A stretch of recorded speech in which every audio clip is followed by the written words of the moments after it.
Weather update tayo mga kapatid. Wala po tayong bagyo or low pressure area sa loob ng ating Philippine Area of Responsibility.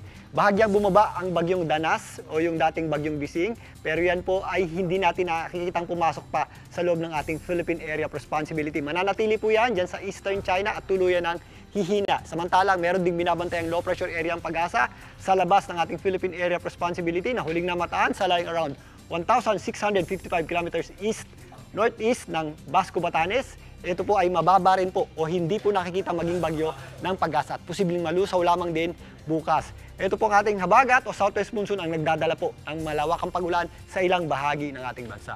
Dahil po sa habagat, possible pa rin po yung mga scattered o kalat-kalat na pag-ulan dito po sa mga kabundukan ng Cordillera, kasama po dyan ang Ilocos Region, La Union at Pangasinan, maging dito sa Benguet, kasama na rin po dyan ang Baguio City. Maulap din ang panahon natin at possible din po yung mga scattered at kalat-kalat na pag-ulan sa malaking bahagi ng Central Luzon, lalong-lalo na sa Zambales at Bataan, maging dito sa ilang bahagi ng Calabarzon, particularly sa Cavite at Batangas. Pwede rin po tayo makaranas ng mga kalat-kalat na pag-ulan sa malaking bahagi ng Mimaropa, lalong-lalo na sa Occidental Mindoro, kasama na po dyan ang Western Visayas, maging dito sa isla ng Panay at Negros.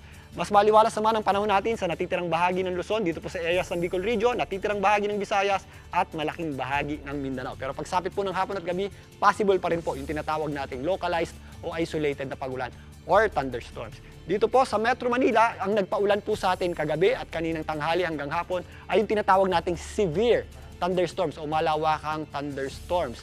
Ngayong gabi, mas manipis naman na po yung ating mga kaulapan, so mas magiging matiwasay na po ang pag-uwi natin sa ating mga bahay. Pero bukas, again, ugaliin pa rin po natin ang pagdadala ng payong o anumang pananggalang sa ulan dahil posible pa rin po yung ating mga afternoon showers o thunderstorms o yung mga pag-ulan tuwing sumasapit ang hapon at gabi. At again, mag-ingat pa rin po tayo kapag nakakaranas tayo ng mga thunderstorms. Ayan muna ang latest sa ating lagay ng panahon. Muli, ako po ang inyong weather frontliner, Alvin Pura, na laging may panahon para sa iyo.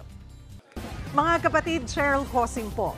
Maging maalam at may pakialam sa mga napapanahong issue at headlines. Mag-follow at mag-subscribe na sa social media pages ng News 5.